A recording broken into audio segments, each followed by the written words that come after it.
Dude, you start as Roxas! That totally came out of the blue. I was not expecting that. When I finished 358 over 2, I thought we were done with Roxas. I thought it was like, okay, there's the story, move on, and then we'll start the game with Sora again. But no, we start as Roxas. I played 2 hours of Kingdom Hearts 2, and here are some of my thoughts, my first impressions, questions I have. Oh my gosh, the questions. But honestly, kind of a slow start, to be honest. Although I guess I shouldn't be surprised with that. I feel like most games of this length, of this size, start off at a slower pace. I mean, the first game started off at a slower pace. You were playing with your friends on an island. Same thing here. You're starting off in Twilight Town, just running around with your friends, doing scuffles and riding the skateboard. Dude, I loved the skateboard. Skateboard is peak content. Oh my gosh, please tell me there's more skateboard in this game. I love the skateboard so much. Just being able to, I'm like, I just can picture myself flipping into the sunset. It was so much fun. It was so much fun. Basically flying. Do you fly in this game? Oh, I hope you fly in this game.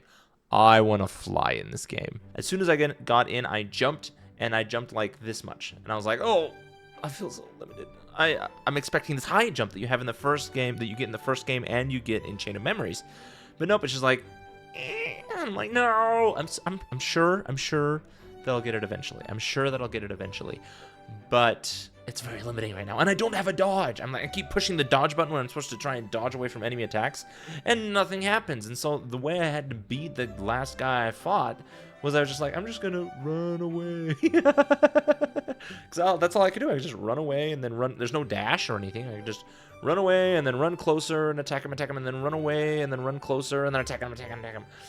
Oh my gosh, it was so limiting. But I'm assuming we'll get them as we play through the game. I got Scan, the ability to see the enemy's HP. I got that like right at the end of what I was playing, and so I'm glad I'm able to see HP because that was getting annoying. I'm like, I'm just gonna hit him, and I have no clue how much progress I'm making. So getting Scan early on, oh, I'm excited. I picked the wand. That's the one I started with. Both times, I don't know why it had me pick twice, but both times I picked the wand. So magic all the way, 100%. I am a mage in my heart, so as you know. But this, oh my gosh, if you have questions, this is the game for questions. There were so many flashbacks and stuff that I don't know how those people who this was their first exposure to Kingdom Hearts, I don't know how they played it. I mean, I'm guessing they just kind of, I guess it does give some backstory. The flashbacks do give some backstory, although it's in a way that's very confusing and all over the place in a jumbled mess. And maybe you'll understand more as you play. I don't know. I haven't done that, so I'm not sure. Maybe if it's your first game, there will be more further in the game that will show you what you're missing out on by not playing the first game. But I'm glad I played the games in the order I have so far. Playing 358 over 2 was the perfect prequel to playing this game, because I would have been so confused with the relationship between Roxas and Axel. I would have had no clue who Roxas is. I guess that's kind of the point. Like, Roxas doesn't even know who Roxas is. So, of course, the player would know who Roxas is, and he'd be just as confused. But I'm glad I'm not. I'm glad I have some sort of basis to base my knowledge off of, because I just feel much more stable that way. I wouldn't feel like, what in the world is going on, if that makes sense. But, like, what about Sora? Does Sora come into the picture? Does Sora maybe come into the picture way later? When I turned off the game most recently, when I stopped playing most recently, the activation process was at 48%, which I'm assuming is how long it takes for Sora to wake up, so I'm guessing he'll wake up soon.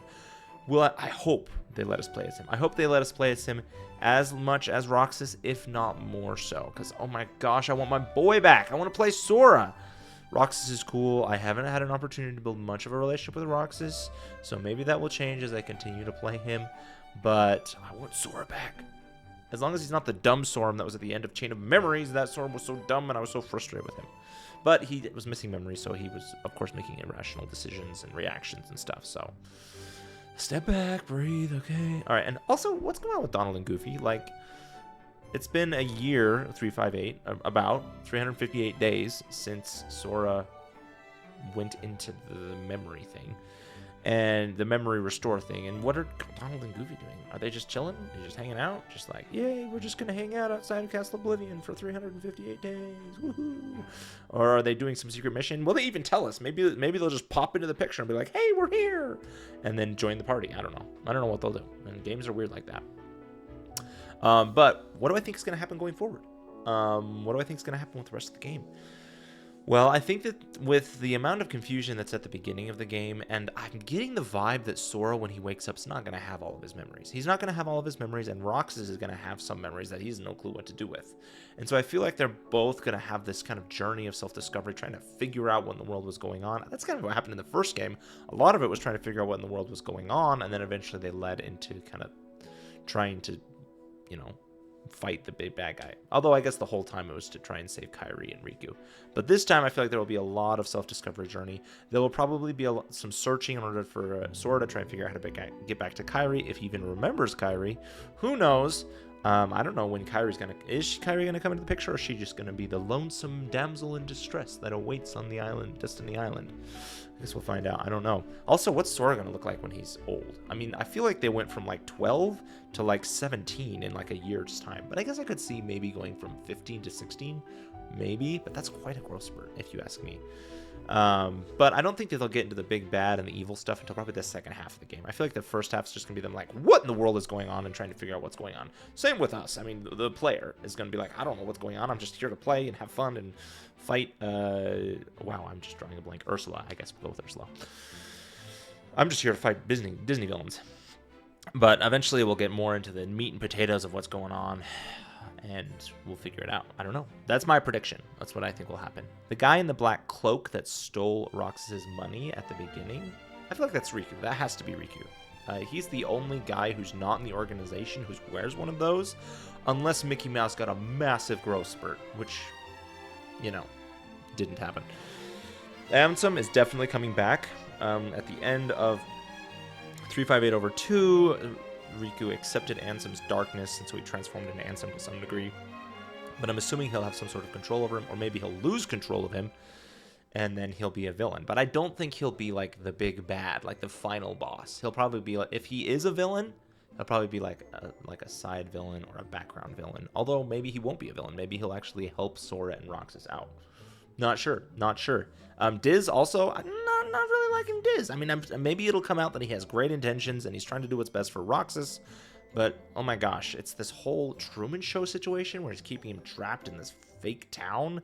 And it's like, no, you know? Like, let him go and explore, you know? Just don't keep him trapped. I don't like Diz right now, but who knows? Maybe that'll change.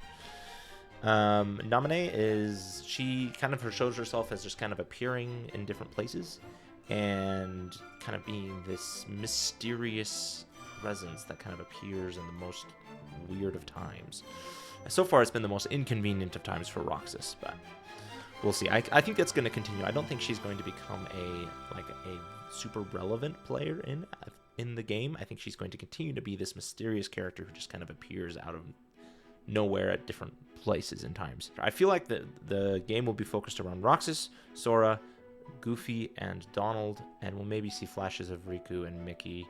I don't know how Kairi's going to fit into all this, but this is a much longer game than any of the other Kingdom Hearts games I've played so far, so there could be a lot of content packed into it that I have no clue where I'm going, which is why I'm making this. I want to be able to make a prediction and be wrong. Anyway, I'm super excited to finish this game. I'm super excited to see where this goes. Super excited to have some of my confusion alleviated. And if you want to join me for the ride, check me out right here. I'm going to be playing the whole game. So, thank you.